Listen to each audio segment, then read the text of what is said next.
નૃત્ય, એ નૃત્યનો જન્મ ક્યાંથી થયો? નૃત્યનો, રાસનો. કે કોકવાર આપણને મોજ આવી જાય, હરખ આવી જાય ત્યારે. પણ સાહેબ આ શિવ તાંડવ ક્યારે થયું? દક્ષ પ્રજાપતિના ઘરે બરોબર સાહેબ એમ કહે કે હવન રાખેલો. એ સમયની માલપા ભગવાન શંકર દેવાદિદેવ ભોળિયાનાથને એક અલગ સ્થાન દેવામાં આવે, એમની પૂજા કરવામાં આવે. અને દક્ષ પ્રજાપતિ શંકર ભગવાનના હારા હતા, અને એમનું અપમાન કરવા હાટુ દક્ષ પ્રજાપતિ પોતે અહમી રાજા એ પોતાના ઘરે સાહેબ એમ કહે કે હવનનું આયોજન કરે. દેવાદિદેવ ભોળિયાનાથને એમ કહેવાય ને કે આમંત્રણ નું આપે. અને ઘરેથી માં પાર્વતી અને એને એટલી વાત કરી કે હે દેવાદિદેવ ભોળિયાનાથ, આજ બાપના ઘરે પ્રસંગ હોય તો દીકરીને કેટલો હરખ હોય, અને બાપના ઘરે આમંત્રણની રાહ જોવાનું ન હોય, દીકરીને તો જવાનું જ હોય. અને ત્યાં શંકર ભગવાને એટલું કીધું કે વાયક વિના હું ન જાઉં, આમંત્રણ વિના એમ કહે ને કે જ્યાં મારું સ્થાન ન હોય હું નથી જતો, પણ એક દીકરીને જવું હોય તો છૂટ. એ માં પાર્વતી સાહેબ એમ કહેવાય કે પોતે પોતાના પિતાના ઘરે દક્ષ પ્રજાપતિના ઘરે હવનમાં આવે. ના તો સાહેબ સતી કહેવાય હો.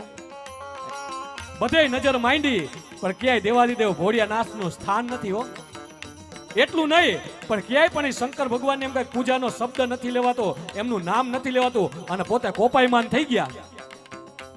એમ કહે કે પગના અંગૂઠેથી એ સતીત્વ જઈગું, એ પ્રગટ થયું, અને જે અહીં જળળ જળળ જળળ હવનની જ્વાળાઓ હતી ને એની માલપા સતી હોમાઈ ગયા.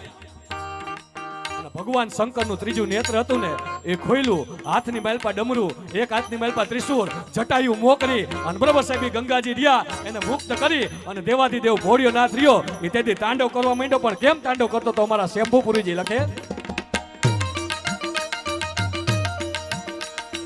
જંજક જંજક જજાજ કિન કિન મંજરી ઉપર કિટ દિન કિટ દિન કિટ દિન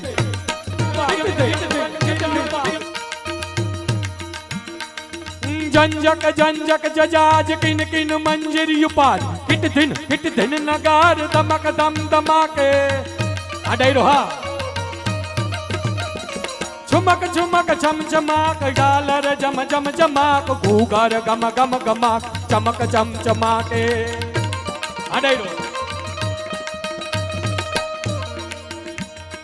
कति तट लट लट के पार गात गाती आज के नेरकत सुर हुच की लच की लाचे